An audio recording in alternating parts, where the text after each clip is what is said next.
बताइए आप म्यांमार गए थे, क्या नाम आपका, कैसे जाना? मेरा नाम अविनाश है और मैं झुंझुनू का दाबड़ी बड़ौदा गांव से रहने वाला हूं और मेरी उम्र 27 साल है। मैं एजेंट के द्वारा वहां थाईलैंड में काम करने के लिए गया था।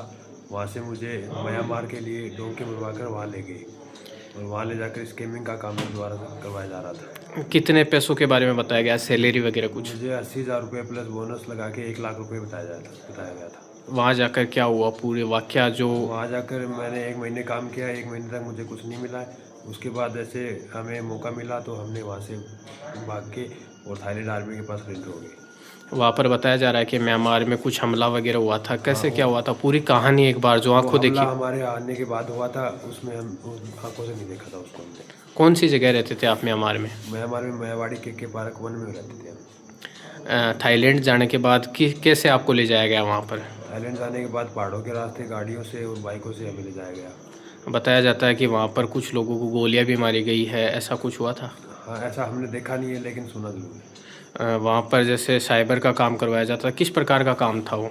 वहाँ पर इन्वेस्टमेंट करवाई जाती थी, इन्वेस्टमेंट के द्वारा से स्कैमिंग की जाती थी। वहाँ बताया जा रहा है कि जैसे चाइनीज़ लोग हैं वो ज़्यादा थे, और लगभग इंडिया के कितने लोग और वहाँ पर?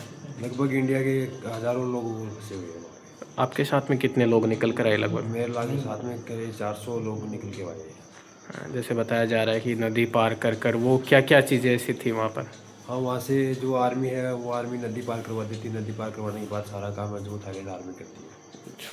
वहाँ से म्यांमार की आर्मी ने करवाया क्या आपको नदी पार? हाँ, नदी पार म्यांमार के आर्मी ने 2 नंबर तरीके से करवाया। जी। तो लगभग कितने दिन आप वहाँ रुके, कब यहाँ से गए थे? 14 सितंबर को यहाँ से गया था। 19 सितंबर को मैंने कंपनी ज्वाइन की थी और 22 अक्टूबर को हम वहाँ से वापस निकल लिए। काम कंप्यूटर पे होता था या फिर कुछ? कंप्यूटर पे होता था जिसके लिए, और 2 फ़ोन भी हमें दे देती है गए। आपका फ़ोन वगैरह वहाँ पर लिया गया था क्या, कांटेक्ट नहीं करने के लिए? और हाँ, वहाँ पे फ़ोन रखा जाता था हमारा। रोज़ रखा जाता है, आप ले ही लिया था? रोज़ रखा जाता था, कुछ देर के लिए हमें दिया जाता था काम का बात आप करने के लिए। आप वहाँ जाने के बाद आपका घर पर कांटेक्ट हो पाया या फिर वो बंद कर दिया गया था? घर पे कांटेक्ट हो पाया था, वो लिमिटेड समय के लिए था। अच्छा, मतलब बातें होती थी घर पे? हाँ, आपको कैसे पता चला कि हम एक बड़े स्कैम में फंस चुके हैं? वो तो सर जैसे कुछ लोगों ने काम करवाया तभी पता चल गया था, क्योंकि उनका प्रेशर होता था हर काम के लिए।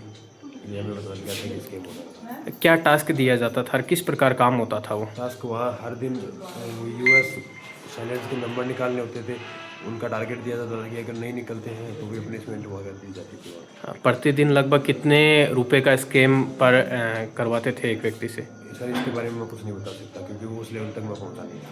जी। लगभग कितने देशों के लोग और थे वहाँ पर, अगर बात करें तो? वहाँ बांग्लादेश, पाकिस्तान, नाइजीरिया, इथोपिया और केनिया, बहुत से लोगों के लोग थे वहाँ।